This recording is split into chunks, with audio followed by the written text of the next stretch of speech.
Good evening, everybody, and welcome to the GSMC Golf Podcast presented by the GSMC Sports Network. I'm your host, Garrison McDaniel, and we have a great show for you guys today, where we will be getting into the course breakdown for the Detroit Golf Club. That will be our first segment of the night, as the Rocket Mortgage Classic is underway in Detroit. My next segment will be talking about Thursday's leaderboard from the Rocket Mortgage, what names stand out, some of the more notable names down the leaderboard. Our third segment of the night, we'll be talking about Seth Woe. I believe that's how you pronounce his name. If I'm pronouncing it wrong, I apologize. It's either Woe or Woff. But he is the CEO of PGA of America. He has now stepped down from his role as the CEO of PGA of America. And we'll be just talking about that and what that means for the golf world. Our fourth segment of the night, we will be talking about a 15-year-old who is in the field this weekend making his PGA Tour debut. His name's Miles Russell. Had a not bad day today, so we'll talk about his round, talk about how he got here, and just who he is. And then in the final segment of the night, as we always do for Thursday, our fifth segment is always my picks and predictions for the tournament that is underway. So it will be my picks and predictions for the Rocket Mortgage Classic. But before we get into all that, as always, guys, if you want to become a bigger part of the show, help support, and as my hair is just all over the place right now, if you want to help support the GSMC Golf Podcast more than you guys already do just by watching it, use the tips and donations link at gsmcpodcast.net. It goes a long way to help support the creators here at the GSMC Sports Network, and is greatly appreciated. But as I say that, we'll get right into our first segment of the night, and as always, I do apologize that it's a little bit small. That's just the screen I'm working with here. It's a lot of information to show you all at once here. But this is the whole breakdown. Don't threat, though. I understand it's a little bit difficult to see, but that's why I am here to let you guys know what you guys are looking at. And for the audio listeners, you don't even have to worry about what you're seeing right now. But for the Rocket Mortgage Classic, this golf course plays very easy. It plays one stroke under par per day, or per round. A lot of guys were able to get off to good starts today. Sorry, I'm off to a bad start. A lot of guys were able to get off to good starts today here at the Rocket Mortgage Classic. A lot of low scores. We'll be talking about the leaderboard in the next segment, but talking about the holes, we're going to start, as always, at hole 1. It is a 392 par 4. This par 4 is one that guys can really go get. I'm going to be using Akshay Bhatia's scorecard as reference. He was the day one leader, and I'll be talking to you about what he did on each hole. He plays pretty conservatively, so you can bet that most of these guys kind of play similar to him, if not even a little bit more aggressive. So what he did on hole number 1, he went, I believe it's driver, but he pulled back on the driver a little bit. He went 290 into the pin and then had a 100 shot onto the green right here for hole 1. He was able to fly it right into the middle of the green. It is the 11th easiest hole. 11th hardest, so 8th easiest hole in the golf course, as it does play under par, but it only plays under par by about a tenth of a stroke. We saw 2 eagles today on this hole, but that was because of hole outs. They weren't guys that were able to drive the green. It is 392, very hard to drive this green. You have fairway bunkers on the left-hand side of this par 4 as well that you need to avoid. But if you fly the ball about 300 yards, you should be able to avoid them pretty easily. So pretty simple par 4, just straight away. Narrow fairway, but that's kind of theme here at the Detroit Golf Club. Next hole is a 448 par 4 as well. This is tied 11th easiest or hardest hole on the golf course. It is tied with the second hole as 11th hardest hole on the golf course. Both play 0.12 strokes under par. There were 37 birdies on this hole and 16 bogeys on the second hole.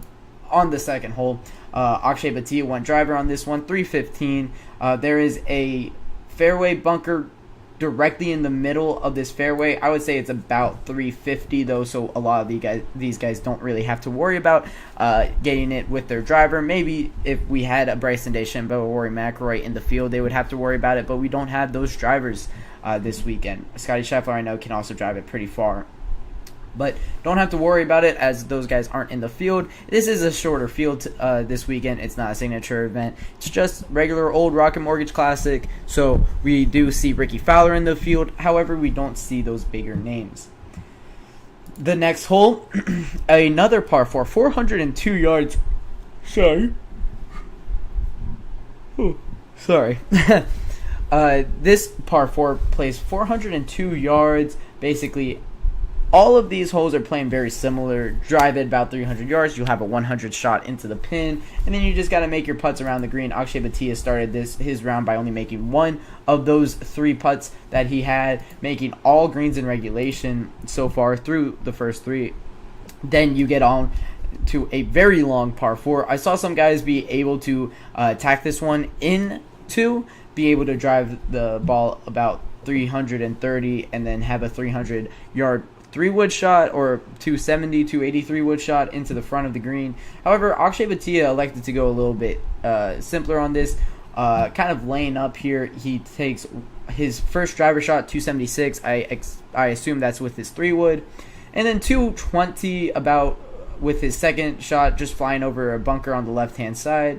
Goes over the bunker, 220, and then he has an 125-yard, probably a 50-degree wedge for him onto the green, gets it to the middle of the green, and is able to one-putt it for a 4 to get another birdie. So Akshay Bhatia off to a 2-under start, playing these holes very conservatively, but I do think that they are just the right way to play him. Then you have the 6th hardest hole on the golf course, a par 3, 175. This is when these guys get these stock yardages like 170 or 180 for these par 3s, makes it a lot easier. Akshay Bhatia flies this ball exactly 170 yards and then has 15 feet for a birdie, misses the birdie putt, gets to the par, and that's still a good result on a hole that plays as one of the only red holes on this entire golf course. 5 and 6 is probably your second most difficult two-hole runs that these guys do face. 5 and 6, and then we'll get to 11 and 12 later here. But once we go on to number 6 after the par 3. It is the hardest hole on the golf course. A little dog leg right a bit. It does play kind of straight away if you're able to fly it. A difficult part about these holes is that there's a lot of trees. This plays like a very Midwest golf course. If you guys have ever played golf in, I'm from Ohio, so I played, every single round of golf I've played has been in the, has been around Ohio. And one thing that always has stood out to me is how many trees there are on every golf course that I play in. I always find myself hitting into trees, and there's a reason for that. Just the Midwest golf course style has a lot of trees, and you have to deal with that. And Detroit is right in the middle of that, and these guys are facing a lot of trees here, so they got to make sure they hit fairways. Akshay Bhatia did a fantastic job with that. But what makes this par 4 so difficult is it's 480. Once you drive it about 300 yards, if they do try to attack with the driver, you have about 170 into the pin, and then this green plays a little bit. My apologies. This green plays a little bit more difficult than other ones do as well. So this one was one that guys dropped a lot of strokes on, being the most difficult one. It played 0.3 or 0.3 of a stroke above par, so a more difficult one, as I mentioned.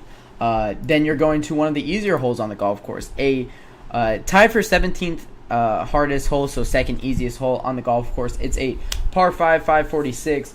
If you have a good drive, go 300 yards, you'll be able to attack this green into have chance at eagles. Today we saw on this hole 4 eagles. We saw 73 birdies. We saw only 9 bogeys. This one played very easy. Played almost a half stroke under par. So this was one that guys were really able to go out and attack.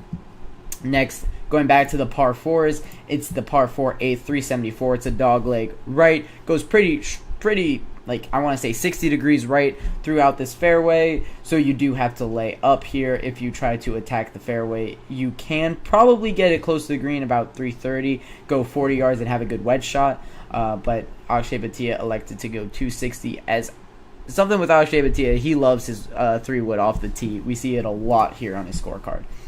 Next is the fourth hardest hole on the golf course, par 3, ninth. Plays 201 yards. Is just a straightaway 200-yard par 3. You just got to make your putt on that one. Par 4, 10th, 424, tied for the 8th hardest hole on the golf course. It's a dogleg left. If you end up in the green on the right, if I can recall from the broadcast today, there's a lot of trees on the right, and with the cart path as well on the right.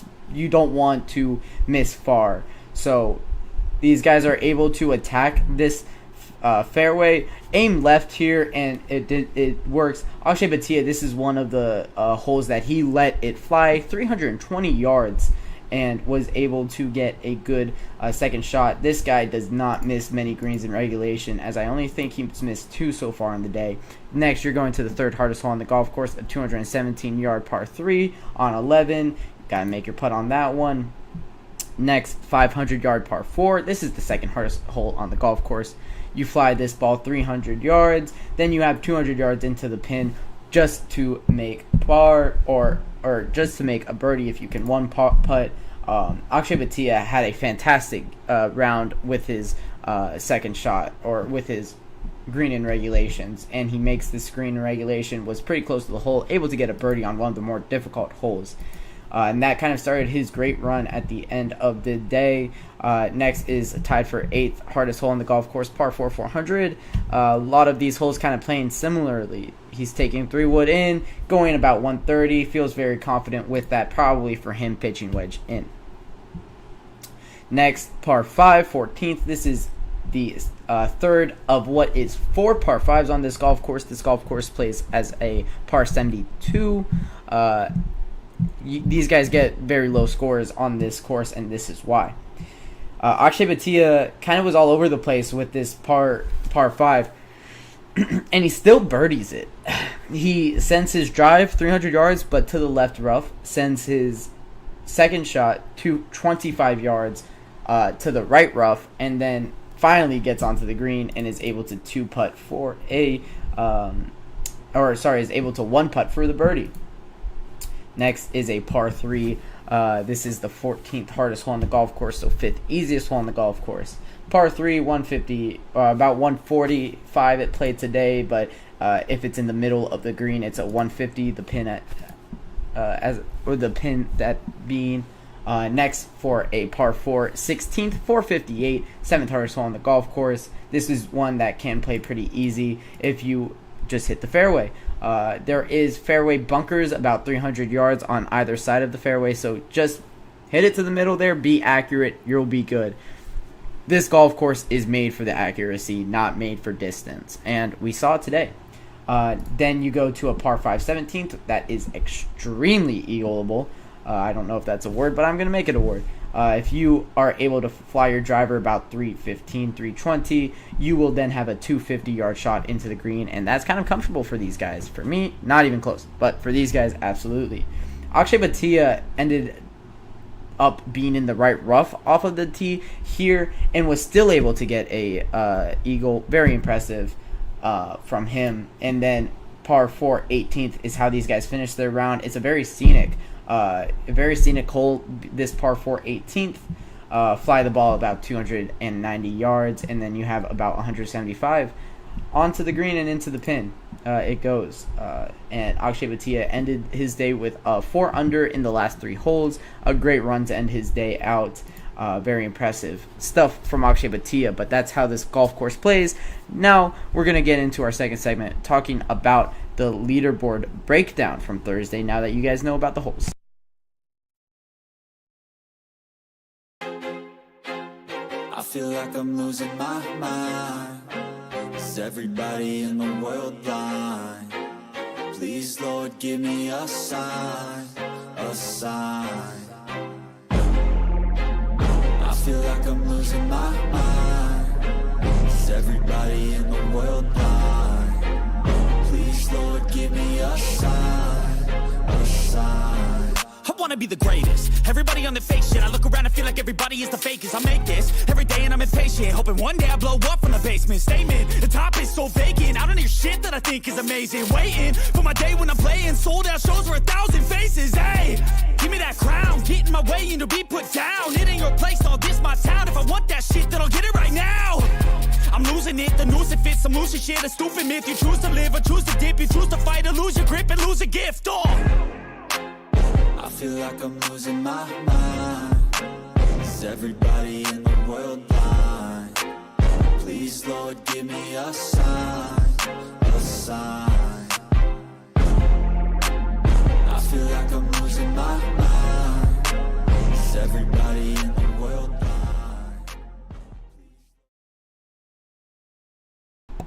Welcome back to the GSMC Golf Podcast presented by the GSMC Sports Network. I'm sorry my hair is all over the place, but that is a problem for later, I guess.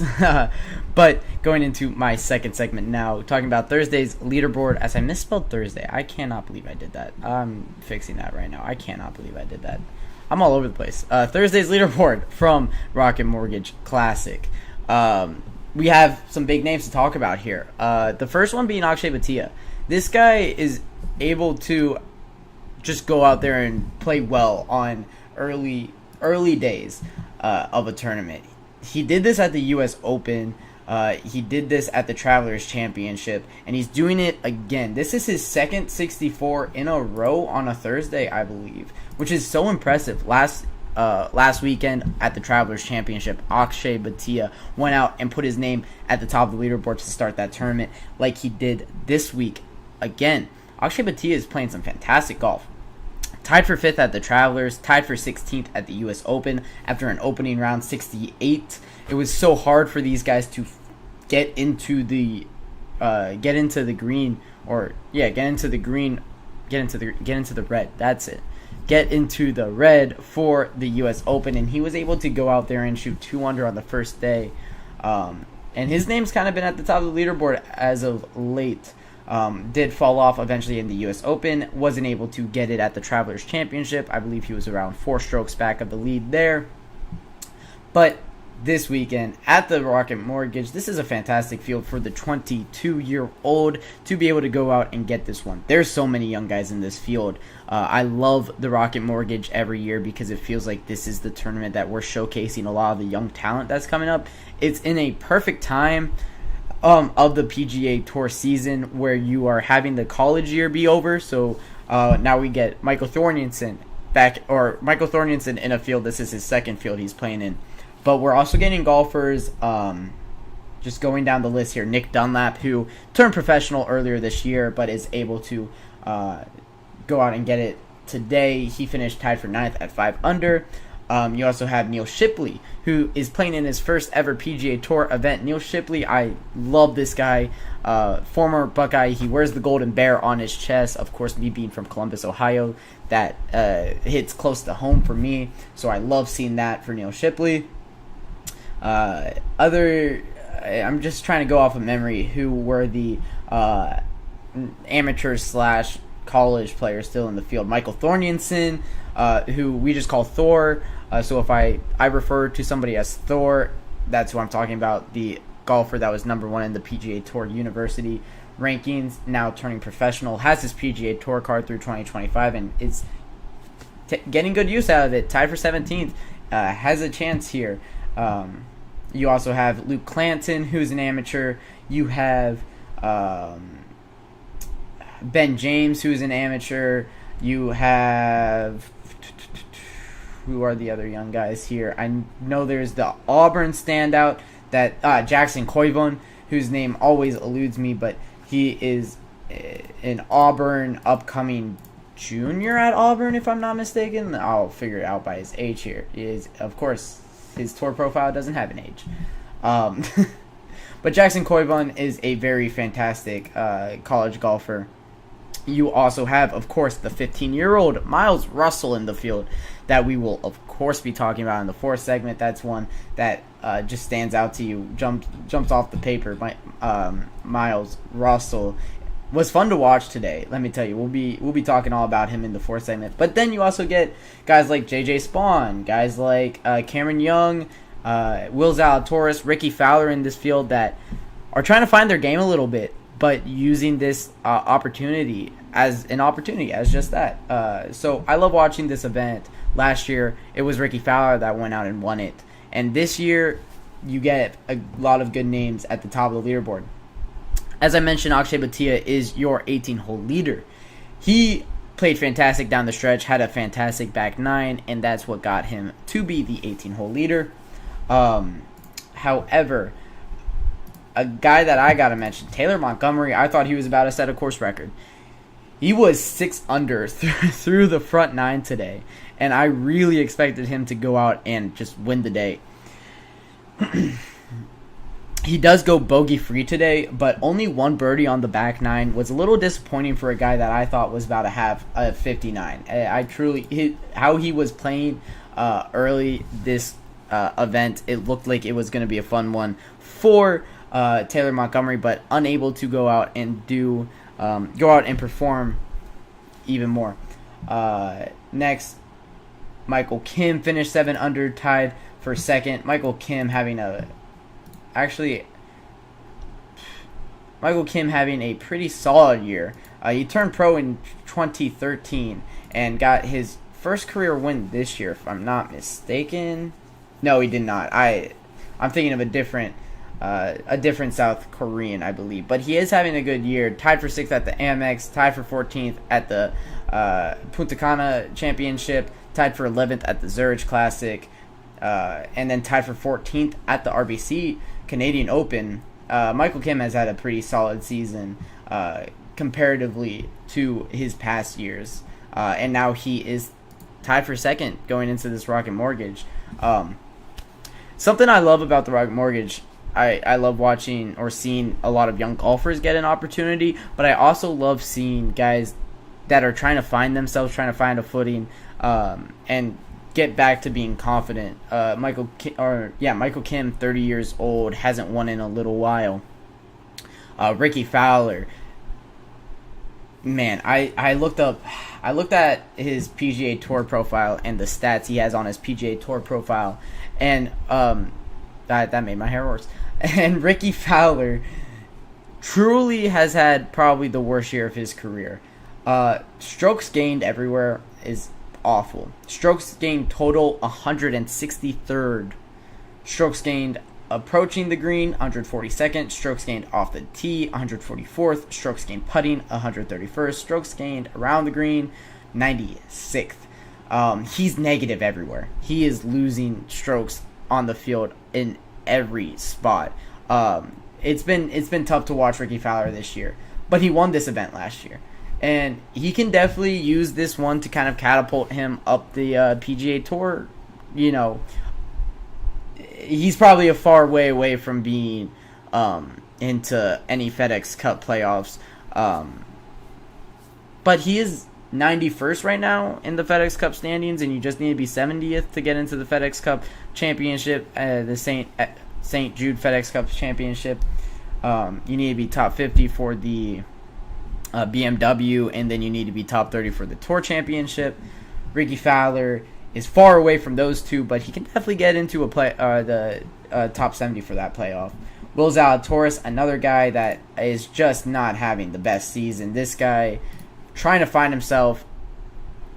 I've always loved Will Zalatoris. I've always thought that he is fantastic. Only one win in his PGA Tour career doesn't do him any justice. This guy is one of the best golfers of this generation, but injuries have absolutely plagued his career. Earlier this year, it looked like he was turning it around, and it looks like the back is at it again, causing him some trouble, but now he's tied for 4th. He has an opportunity to go out and win one. He was cut at the U.S. Open. He was cut at a Zurich Classic, tied 60th at the Wells Fargo. I believe that event didn't have a cut.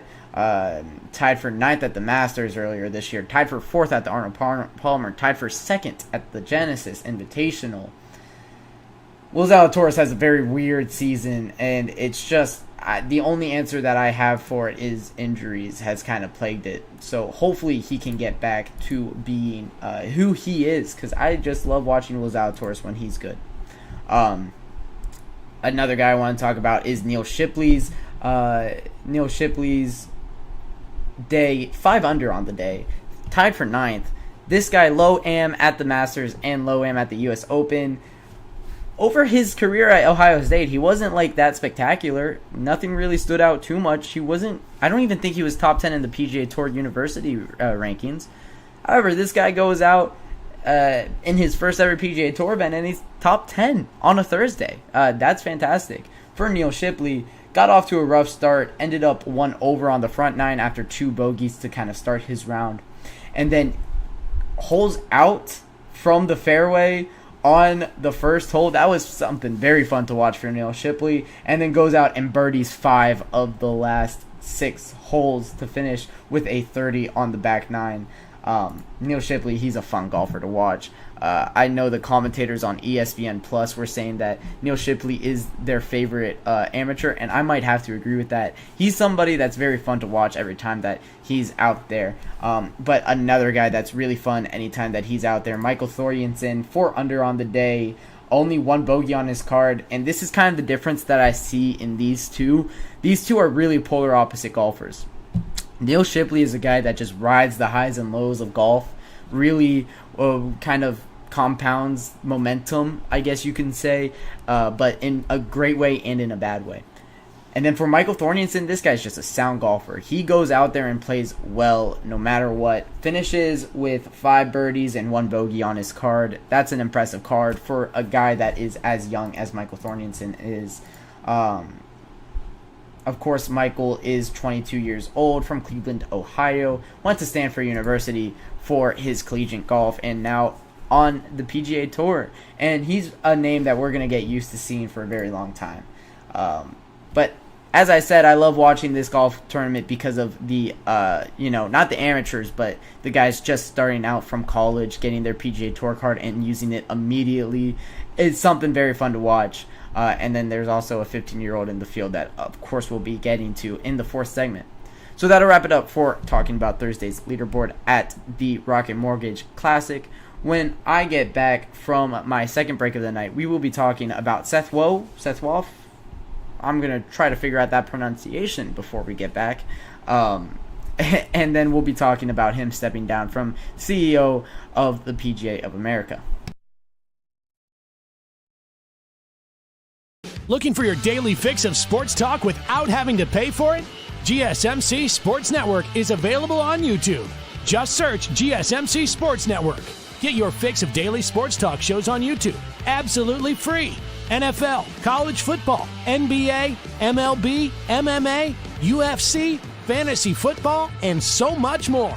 GSMC Sports Network has shows running all day long, with new sports shows starting every 2 hours. Just like on your favorite cable sports channel, except GSMC Sports Network is absolutely free. Just search GSMC Sports Network on YouTube to catch one of your new favorite shows, like the GSMC College Football Podcast, Chip Shot Football Podcast, Hoops and Heels Women's Sports Podcast, GSMC Basketball Podcast, and so many more. Check it out for yourself. GSMC Sports Network, now available on YouTube absolutely free.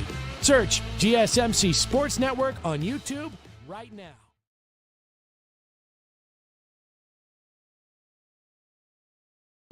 Welcome back to the GSMC Golf Podcast, presented by the GSMC Sports Network. I'm your host, Garrison McDaniel, and we're getting into our 3rd segment of the night, talking about the CEO for the PGA of America has stepped down.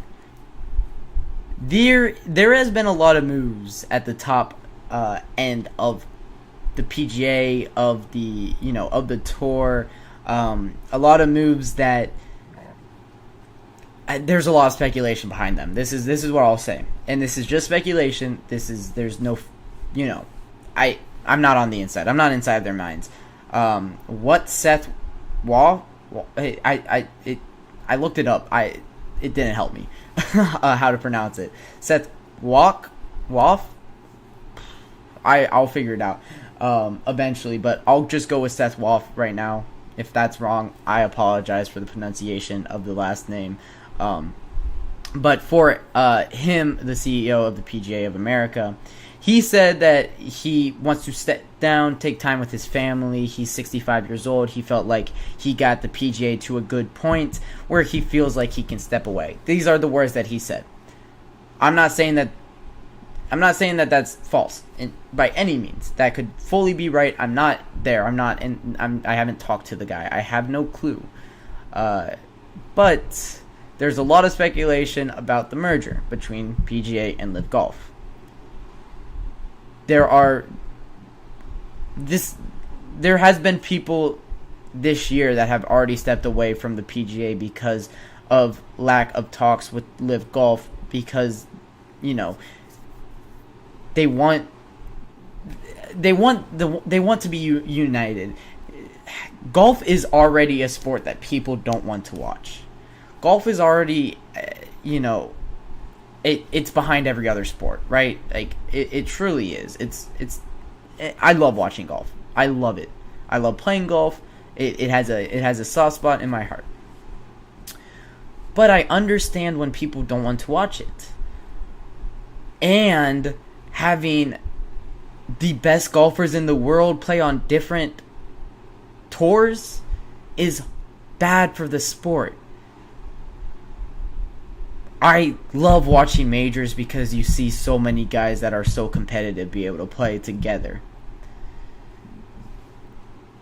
I think golf would be at a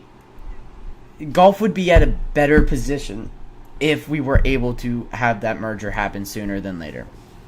I will call for this merger every second that I cover golf, because I think that it would be just better for the sport, for not just strictly a viewing standpoint, but I think it's better for the players. I think that they kind of want it by this point as well. But as for Seth, in his press release, and I have two articles that I'll be kind of bouncing back and forth with for my information. It's from golf.com, the first one, and then the second one is from NBC Sports for my articles. So those are my sources here.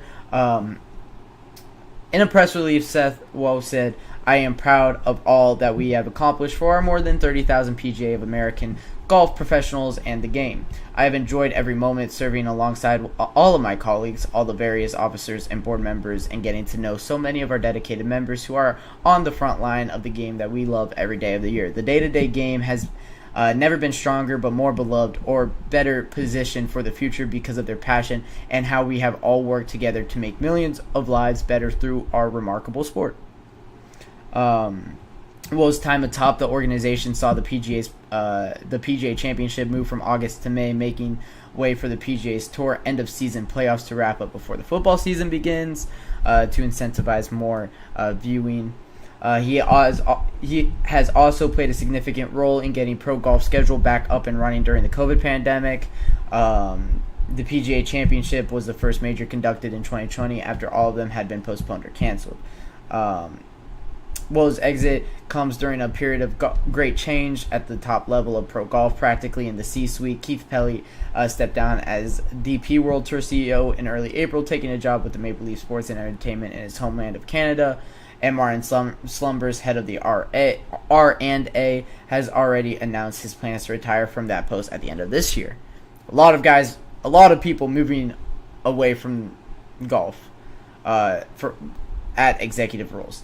Throughout the unrest of the last few years of pro golf, Will mentioned a strong relationship with the PGA Tour and its leader, Jay Monahan. The two have worked closely together and forged a bond at the formation of Live Golf was rocking the landscape of professional golf. Will didn't shy away from critiquing Live, calling the league structured flawed in 2022 and asserting in 2023 that no matter how much money you have, at some point burning it doesn't feel very good. I don't see they are accomplishing much. These are words from Seth Woe in regards to the Live Golf Tour. Again, I'm quoting/paraphrasing an article from golf.com. Remember to check it out. I don't want to claim any of this writer's work as my own. This is by Sean Zach, and from NBC Sports, they used the same press conference quote. But even more, Seth Wells said that the goal from the start was to leave the room better than we found it, and I believe that together we have done just that. He was named CEO in August of 2018 after spending the 3 previous years as an independent director on the PGA's board of directors. His accomplishments while CEO included negotiating the PGA's 11-year media right deal with CBS and ESPN, facilitating other partnerships with Rolex and T-Mobile, moving PGA headquarters from Frisco to Frisco, creating the first deferred compensation retirement plan for PGA members, leading the $100 million PGA Reach Foundation campaign to impact lives through golf, and helping raise over $35 million for PGA Places to Play, one of the organization's effort toward inclusivity of the game. He has done a lot of great work as the CEO of the PGA of America. Also, he did a lot of great work during the pandemic. Will also helped establish a nearly $8 million emergency relief fund. But he did a lot of good things. And, I mean, just thinking about the game since 2018, there's a reason that Scottie Scheffler was able to go out and make so much money playing golf. This is pocket watching, I guess you could say. But the guy has set the record for most money won in a year, 3 years straight now. That's because, first off, he's a fantastic golfer and he's winning a lot of events, but it's also because all these purses have moved significantly higher. I mean, you're getting $25 million for a golf tournament, or not you're getting 25, but a purse is $25 million for a golf tournament. The FedEx Cup playoffs, the Tour Championship has an $100 million purse. And you have the Comcast Business Top 10. You have the another PGA award that gets you $8 million. You're able to make a lot of money playing golf, and that is in large part to the work that Seth Wolf, I think that's how you pronounce it. I'm struggling here, guys. I think that's how you pronounce it. But a lot of the work that he did was through sponsorships, getting these purses higher. We talk about the retirement fund that he set up for the PGA Tour members, which is really important. Every professional sport has a retirement fund that a lot of athletes need. Like, I know the NBA is so important with the retirement fund. You have to play, I think, 8 years in the NBA and you get it. And a lot of guys use that and really enjoy having that, I would say. NFL has a retirement fund. I believe NHL does, and MLB also does. So that's an important part. These purses going way, way higher is really important. I mean, T-Mobile and Rolex are 2 huge sponsors for golf. Negotiating those deals is a huge feather in his cap. Getting 11 years with CBS and ESPN is huge. I love watching golf.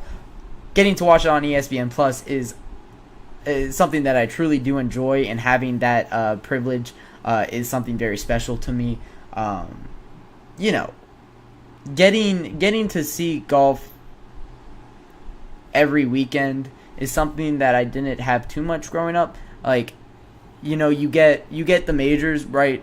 But watching a Thursday for the Rocket Mortgage Classic wasn't really a thing growing up, but now I get to see that, and I love it. Getting to watch any round of golf is so much fun for me, so I do enjoy that as well.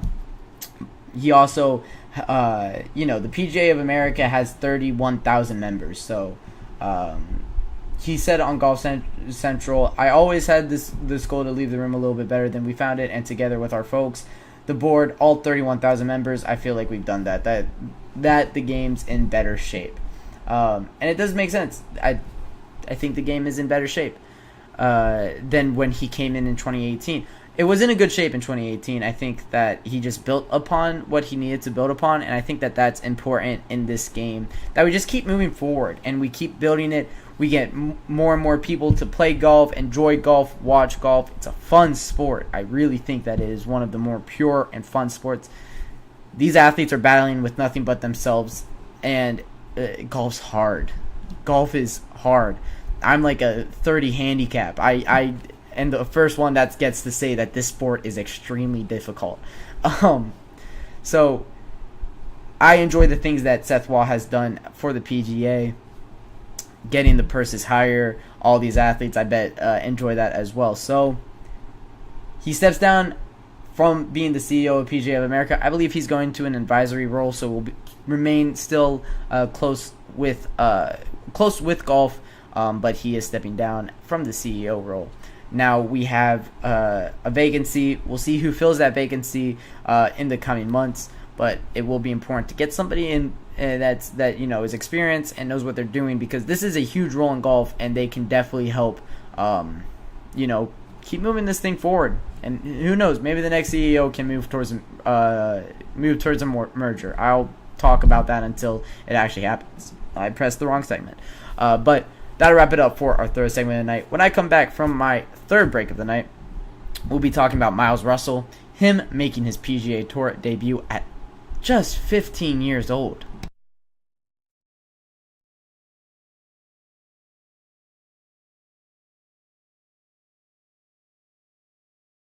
For the best and latest podcasts available anywhere, go to the podcast app on your cell phone and type in GSMC to access free content-rich podcasts on health and wellness, book reviews, sports, entertainment, relationships, social media, movies, technology, finance, and even weird news. Subscribe and download the GSMC Podcast Network's family of shows, available everywhere podcasts are found.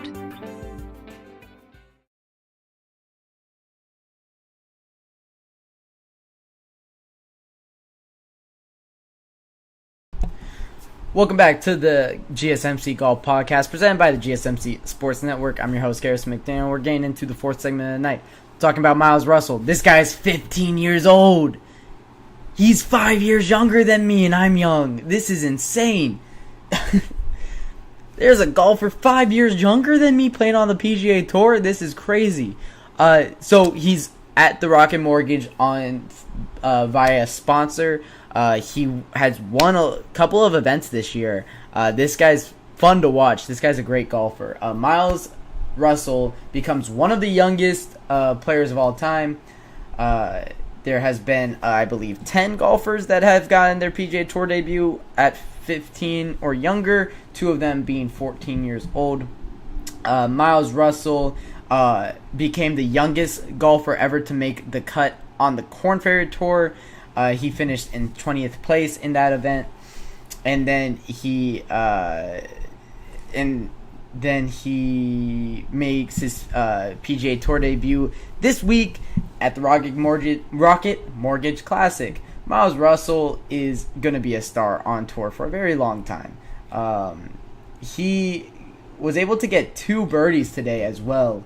Very impressive for Miles Russell. Looking at his profile, he has won a couple events this year, or I guess they were last year, but for this season he won the Junior PGA Championship last year.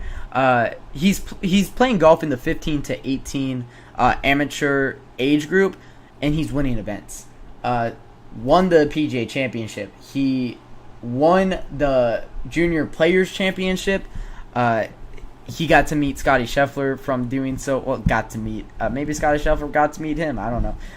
This guy's a phenom, though. He's a fantastic golfer. Going to be good for the sport as well. At the Suncoast Classic in April of this year, finished tied for 20th. Finished 14 under. 14 under at 15 years old? Are you kidding me? 68, 66, 70, 66. He's been playing golf his entire life, right? Like you have to, if you're gonna be that young doing that. That's impressive.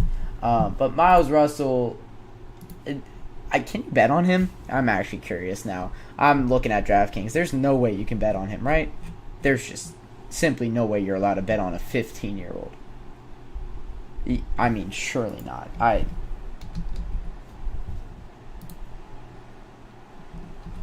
mean, yeah, you can't bet on him. Okay, the world is still okay. I was gonna be a little bit concerned if you were able to bet. I didn't even think to check that, but it just crossed my mind right now. That would be insane if you could bet on a 15-year-old to win a golf tournament. That would be some degenerate stuff right there. But Miles Russell, in his 2 Korn Ferry tournaments, playing very well. like I mentioned, he's 15 years old doing stuff like this. His worst event this year was a tied for 54th at the TaylorMade Invitational. He is the number one. He's the number one in the AJGA rankings, which is from 15 to 18 years old. He's only played in 6 events and is number one. Played in the Rolex Tournament of Champions, finished tied for 14th. Played in the Simplified Boys Championship at Carlton Woods, tied for 14th. Junior Invitational at Sage Valley, tied for 6th. And then the TaylorMade Invitational, tied for 54th, which was his worst event of the year. I mean, that's insane. Like truly, that's insane. He's 15 years old doing stuff like this. Yeah, he's going to be able to play on the tour pretty soon. He's going to get his tour card, I bet, very soon. He's one that is so much fun to look at. Looking at his scorecard from the day, he did finish 2 over. He finished 2 over. He's 15 years old. Truly, that's insane. So I was watching him tee off, right, on ESPN Plus, and I thought to myself, this guy's 15. There's no way that he can really drive the ball that far. 270, 260 is going to be his driver. His first shot of the day, he shot at 305 yards. And it looked pretty. I mean, he was trying to hit baby fades, baby cuts. This kid is next level. Like, truly, this kid's next level. There's 2 fantastic amateur or junior golfers. It's him and it's Charlie Woods. And these 2 kids are going to be fun to watch. And I can call them kids. He had a 305-yard drive, his first shot in a PGA Tour event. And it was striped right down the fairway. It looked perfect. And it was perfect. But he was even par through, 14 holes. And then he ends up having a little bit of a blow-up on the par 4 6th hole, which is the hardest hole on the golf course, so it's a little bit fair.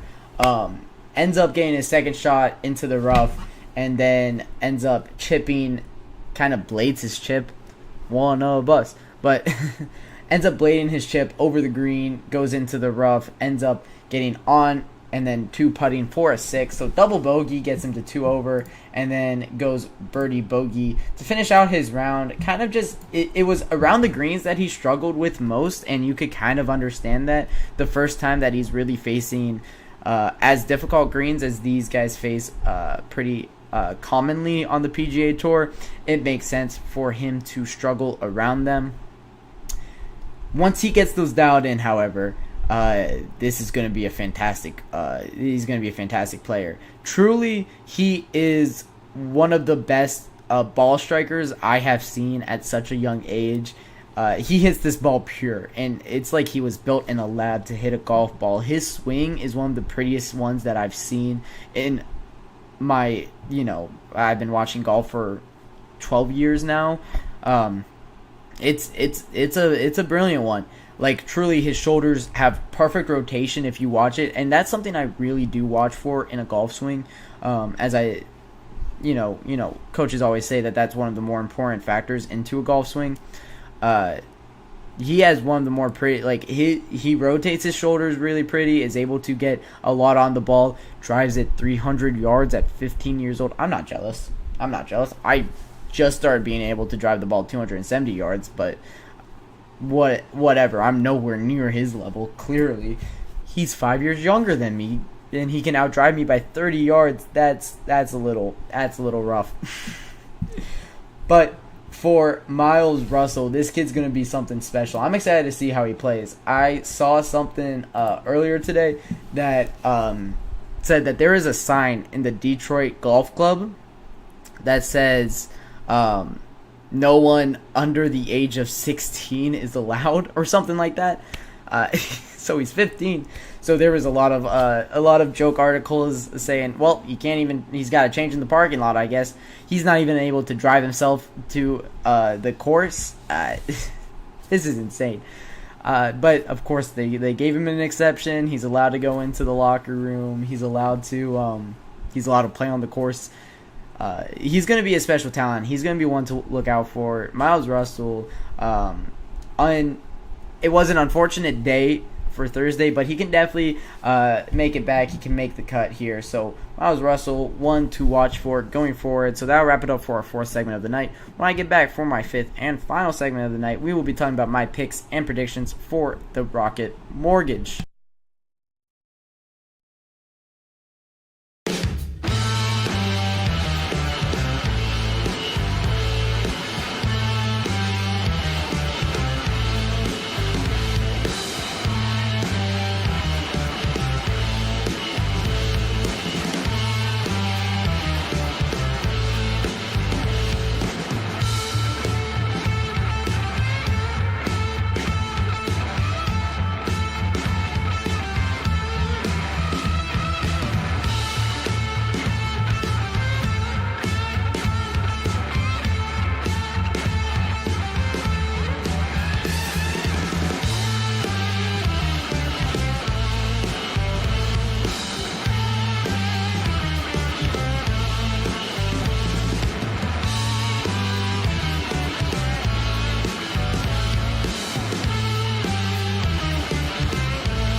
Welcome back to the GSMC Golf Podcast presented by the GSMC Sports Network. We have my fifth and final segment of the night talking about my picks and predictions for the Rocket Mortgage, as we always do, talking about my picks and predictions.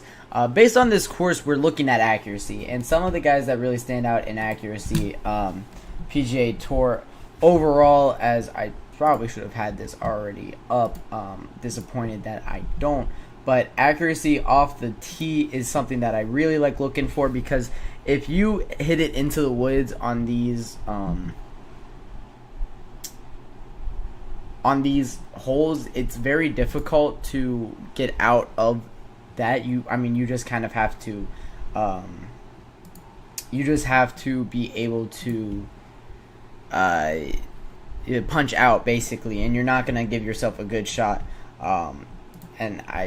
There it is, driving accuracy percentage. I had to scour the PGA Tour website, but for accuracy percentage, some of the guys we're looking for: Aaron Rai, who's in the field, 8th in accuracy percentage. I believe he might be the highest in the field up there.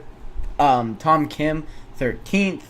I don't think JT Poston is in this field, but if he were, he's 10th. Akshay Bhatia is 20th, one of the best in accuracy, above the names of like Ludwig Goldberg, Chris Kirk. Rory McIlroy is 27th. Of course, he's not in the field though. You have other names now getting into kind of the 40s where I'm a little bit more skeptical. Ricky Fowler is 57th in accuracy, which he has had a horrible year in every statistic really that there is for him. He's a very accurate golfer, and he kind of has always been. So for Ricky Fowler, if he is able to kind of use that to his advantage, that would be huge for him. 41st in accuracy percentage, 25th in left rough tendency. That means he stays out of the left rough a lot. Right rough tendency, 60th, so a little bit worse. But total driving efficiency is 13th, which is fantastic. Proximity to hole is 129th, so that's another thing to be a little bit worrisome for. However, Ricky Fowler went out and won this thing last year, so he knows how to get it done at this golf course, and he is 5th in betting odds at plus 1,600. One name that really stands out to me is his.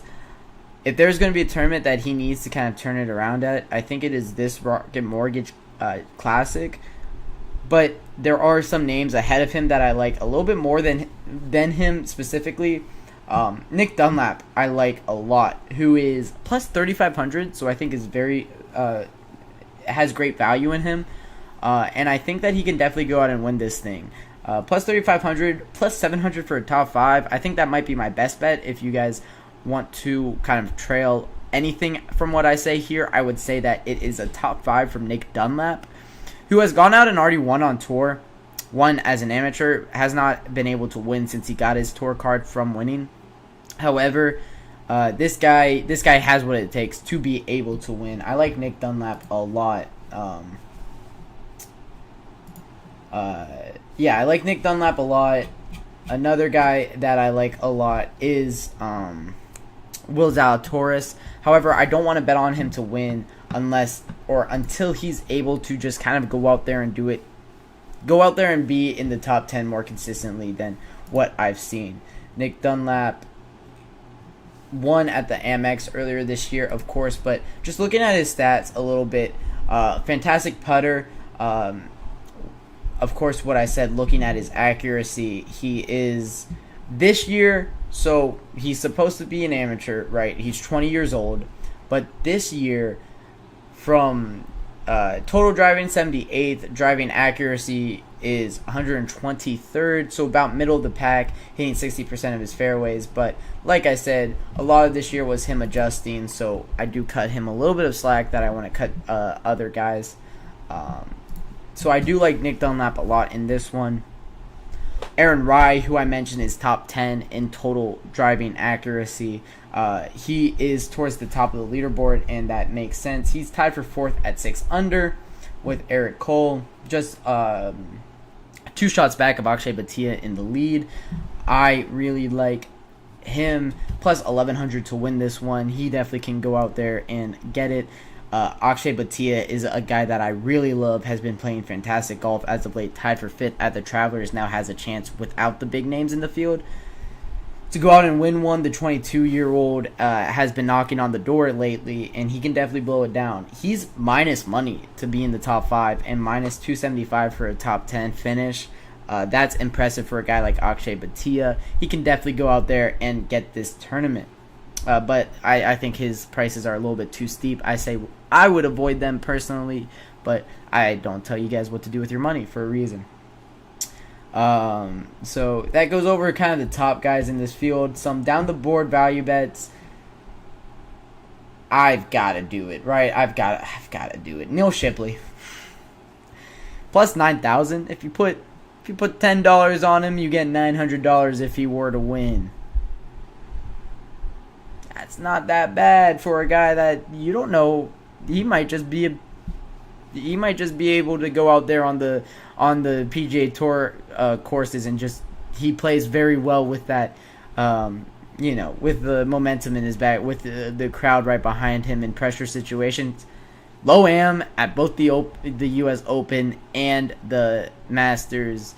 This guy has proved that he can get it done on difficult golf courses when there were good amateurs in the field, like Michael Thor. That guy's a great amateur, and now of course he has turned pro. Jackson Koivan, I think, was at the Masters as well. Fantastic amateur in his own right. So, hey, I think Neil Shipley can definitely get it done. He's plus 9,000, so $10 returns you 900. That's not the worst return on investment right there. I do like Neil Shipley a lot, and that's 100% biased. 100% biased, and I'll be the first one to say that. I went to school with this guy, so what do you know? I also learned the other day that he is the cousin to my roommate that I live with here in Chicago, so that might be a little bit tie into the bias, but hey, we all have our biases. At least I'm open about mine. Other guys, Tom Kim, who was in that playoff last week. It might have drained him a little bit, so maybe be a little bit wary with Tom Kim and betting him. But the young 22-year-old can definitely go out there, play some fantastic golf. He's plus 1,100 to be in the top 10 after a bad round 1. He can go out there and get it done in round or on Friday, make the cut and make a run on the weekend. So I don't hate a Tom Kim too much here. I believe he is 1 over. Let me make sure that is correct. Tom Kim is 1 over on the He finished 1 over. He is tied for 115th right now, which is a little bit far away, but hey, you always gotta start somewhere. And he can definitely go out there and shoot a 62 tomorrow, and then we're looking at him towards the top of the leaderboard like, oh, what happened? I wouldn't put it past him. Tom Kim's a fantastic golfer that can just definitely go out and get it done on a day if he needs to. So we'll see how this leaderboard shapes up. I'm excited to see the rest of the Rocket Mortgage. As I mentioned, it's one of my favorite golf tournaments of the year just because of the young names that are in the field. I love watching these golfers grow with the sport. This won't be the last time we see Miles Russell in a PGA Tour event. I can promise you that. He's going to be winning events long after I'm done on this podcast. So I'm excited to see what happens with him, how his weekend ends up, and I'm excited to see how this tournament shapes up with a bunch of guys that just got their start on tour, kind of in the mix. Neil Shipley, 3 back, Michael Thornton, 4 back, 2 names that I would really be paying attention to this weekend. But that'll wrap it up for this GSMC Golf Podcast. Thank you all for your support. It does mean a lot to me. Don't forget to like and subscribe on YouTube if you are watching it on that. Rate us on whatever podcast network you guys are watching or listening to this on. It does really help a lot for the GSMC Sports Network and me at the GSMC Golf Podcast. And if you did enjoy the podcast, don't forget to like and don't forget to follow us on TikTok, Twitter, Facebook, and Instagram as well to get more content and updates from the GSMC Sports Network. Thank you all one more last time for all your support, and all of you have a fantastic and wonderful evening.